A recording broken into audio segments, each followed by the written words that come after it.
Hey guys, welcome back to the Gibson Garage. I'm Alan and thank you for tuning in. Today we're doing just some front brakes and brake hoses, front and back.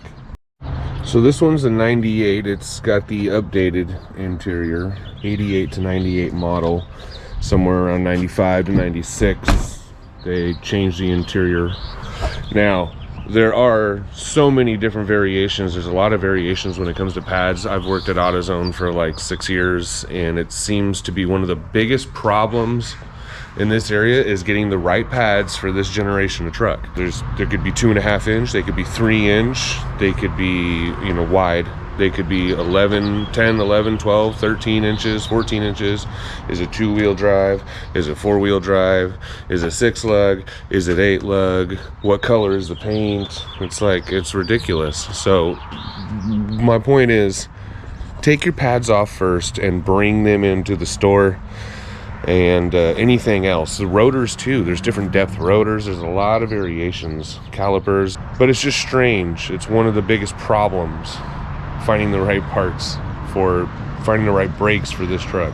This one's a 5-lug C1500, so this should be just like my black pickup truck. Let's go ahead and get it in the air and see what we're looking at. And I don't ever mention this, and I probably should more often because it's very important. Make sure you got everything jacked up and supported correctly. If you got chocks, use them. If you got an e-brake, use it. Consider the weight of the vehicle and the capacity of your jack stands and jack too. Now we're just gonna pop off this. You can use a screwdriver or whatever you got, but. And then I think those are 19s.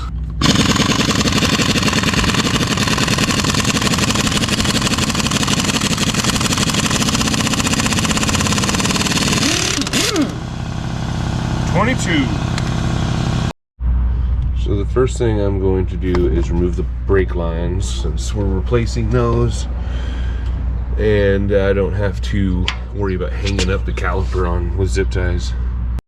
So my brake line is a 7/16, and I got my bucket and some cardboard down here, and this is the vehicle with 4-wheel ABS, so we're gonna have a fun time trying to bleed that system out.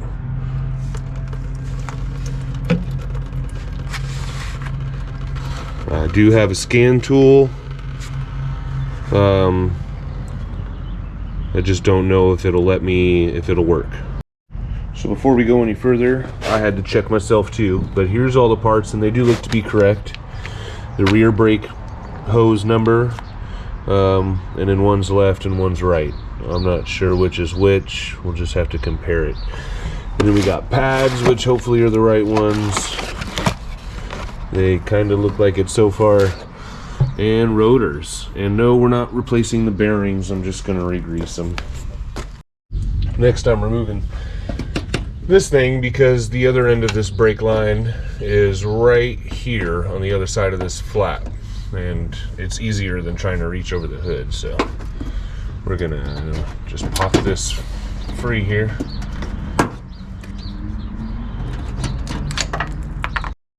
And so there's a clip, and it's still kind of behind the fender, so not gonna be as easy as I thought. Okay, so I'm going to remove these and this bolt, see if I can just scoot it that way a little more. Alright, so I was able to just kind of bend the line just enough to get the wrench here. There's a 9/16 flare nut and a 16 mil flare nut. Don't ask me why. Oh yeah, that went very nicely. Well, that's practically pouring out of there now compared to how fast it was coming out of just the hose. That thing is swollen. So these clips are pretty easy to get off now, and just put a little pressure underneath it to lift it up over the hose, and then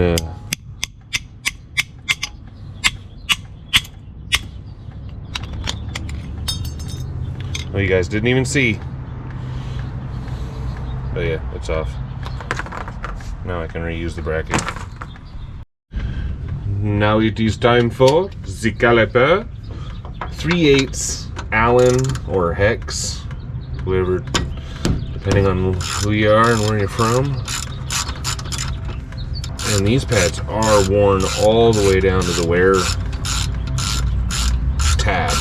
It's like just a metal clip that rubs up against the brake disc here. It makes a squeal. If you're ever hearing a squeal, it could be by design. Change brakes.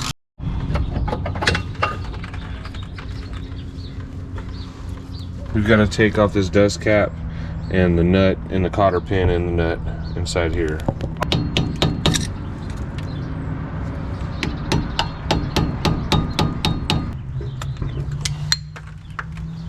Okay, and that's absolutely disgusting.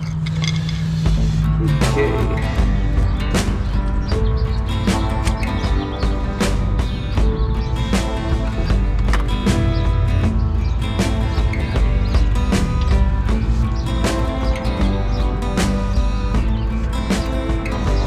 Might have been a hair loose on the loose side, but I don't think you want it that loose.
I stopped and got the oil seals, part number 4739. These are for light duty brakes. If they ask heavy duty or light duty, at least for me, C1500 two-wheel drive light duty brakes.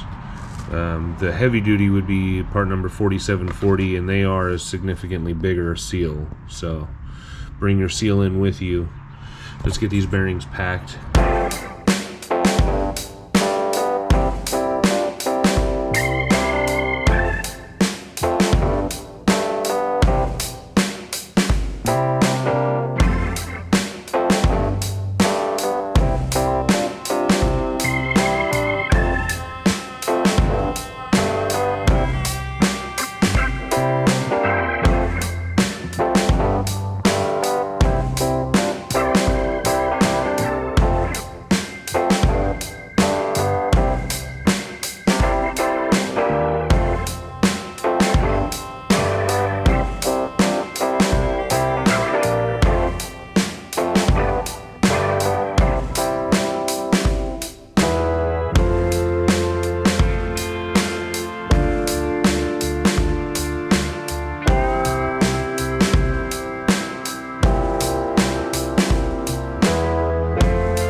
Alright, part number 77760 is the driver's side.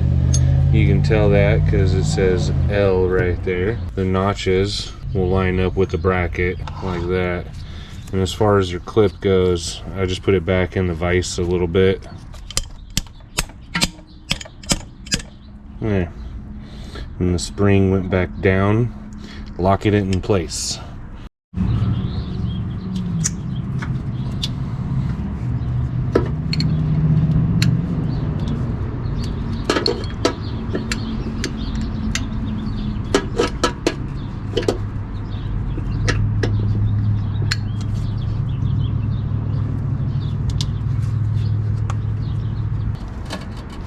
There we go. Just a little gentle twisting.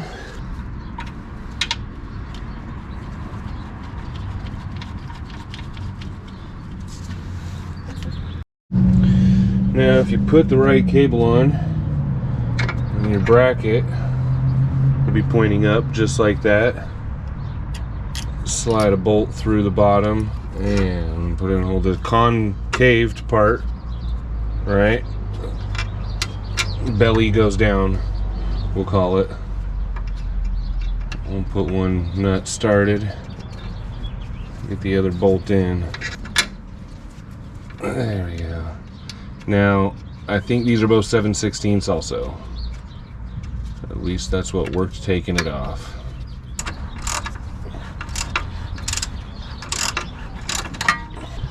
Now we just gotta hook it up to the caliper with some fresh washers. Uno, dos.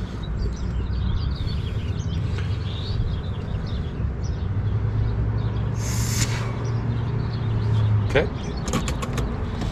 Put one washer on the bolt. Feed it through the hose. Another washer on the bolt.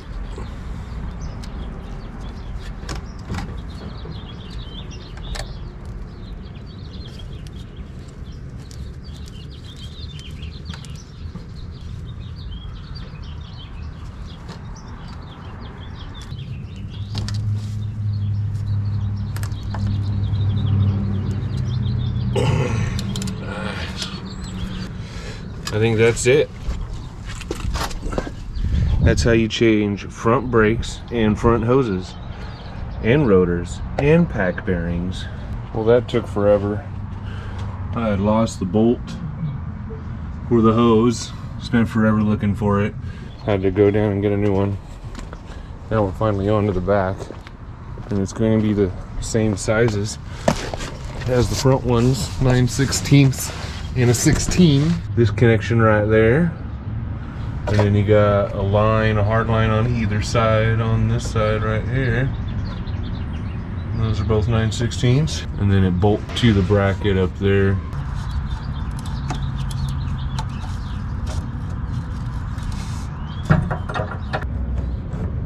It's not even dark outside. Why does this camera look like it's pitch black? All right, we got this nut off the back of this brake line here.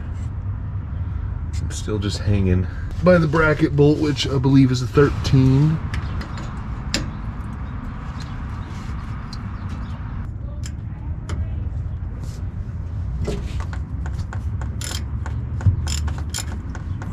Alright, here's the new hose. We got a case of the universals here with this C-clip.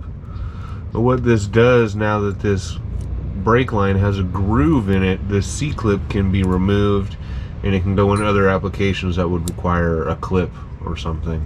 Stuff to think about that may or may not matter to you if you want to do OEM. Also, there's a step here. There you are. And that step's gonna face up, and that's for the bracket to sit flush into inside that step. Oh, I'm all looking for the bolt. What is it?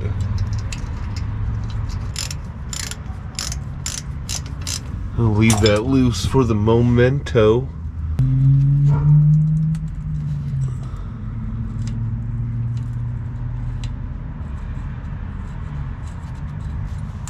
Very nice.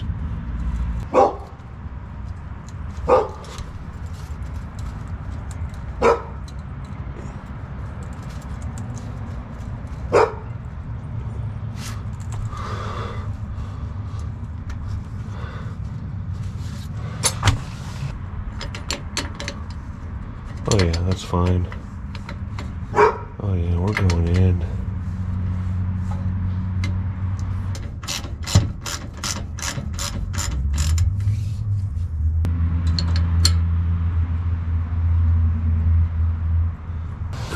This thing's like not a real nut. And we got a liner up here. Bingo. It even feels good right there.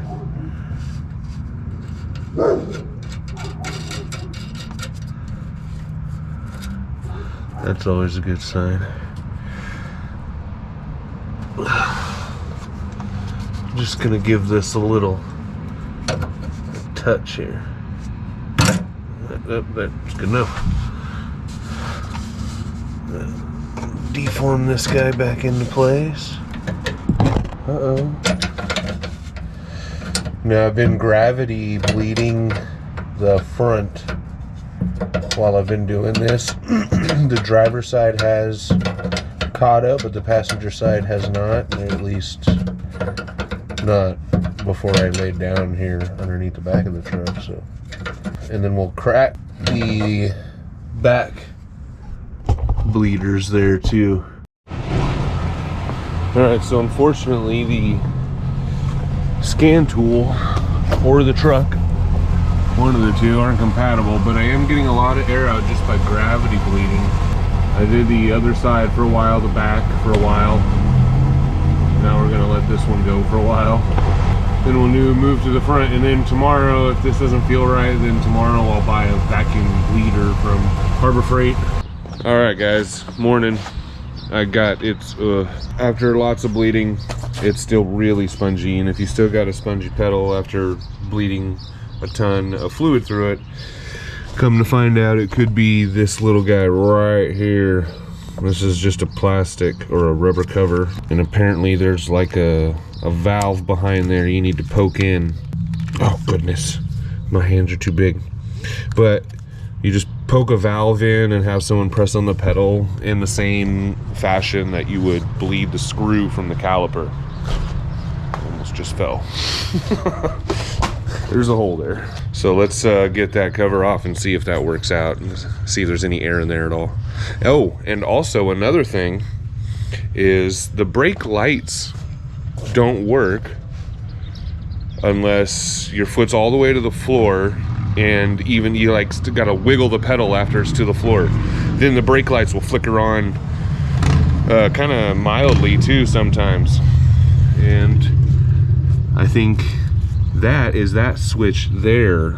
I think it's a pressure activated switch right there where that plug-in is. So it might make sense that if there's a bunch of air in that area, that's basically your proportioning valve on this truck, I think. But if you have a bunch of air in that area instead of fluid, then you might not have the pressure to activate that switch unless you're all the way down to the floor trying to double pump it up or whatever like I was doing. Then I can kind of see the brake lights flicker on in the back. First I gotta bleed that, and then apparently you gotta go around and bleed all four corners again. And if that doesn't work, then I'll go get a cheap vacuum bleeder from Harbor Freight and try that out. I'm just gonna press it to see if we can get any bubbles to come out.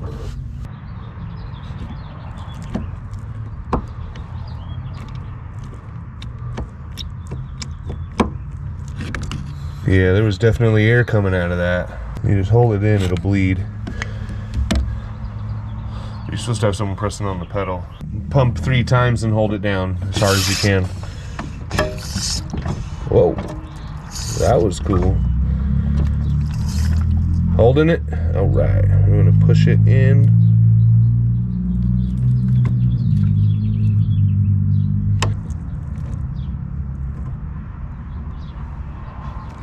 All right, let go. Pump it.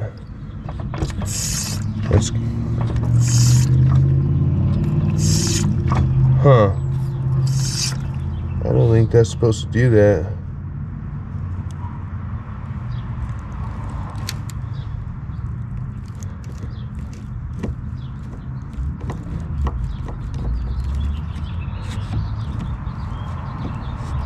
All right, let go. So it's acting a little weird. You almost got to press the button before she pushes. Go. Let go. Go. Let go. Go. Let go. That looks better. So just going like this, I'm getting more bubbles out of it.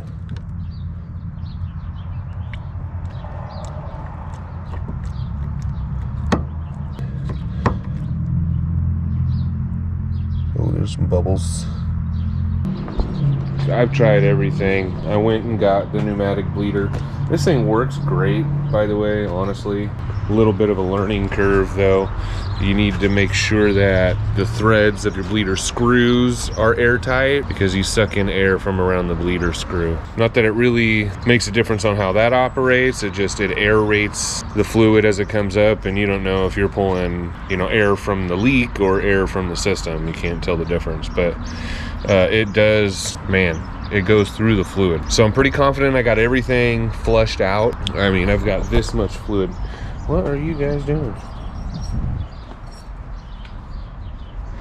Anyway, I went through this much. Is that 2 quarts, maybe? About 2 quart? But they still feel really squishy. I don't know what else to do about it. And he's got a brake light, and the brake lights only kind of work when you wiggle the pedal. So I don't know if there's something wrong with that pressure sensor. I don't think it's a brake light switch, because they kind of just work or don't work. But well, I'm not sure what's wrong with it. I'm still getting a ton of air coming out of that little ball valve. It doesn't really feel like the pedal's getting any better. Dude, we've gone through like a quart, so I don't know what's going on. Okay, so the booster's new, mash cylinder's new, hoses are new, the calipers are operating fine. There can't be, yeah, there can't be that many squish, you know, there can't be that much squish. So you guys tell me what's going on, but that's gonna do it. Thanks for watching, guys. I'll see you in the next one.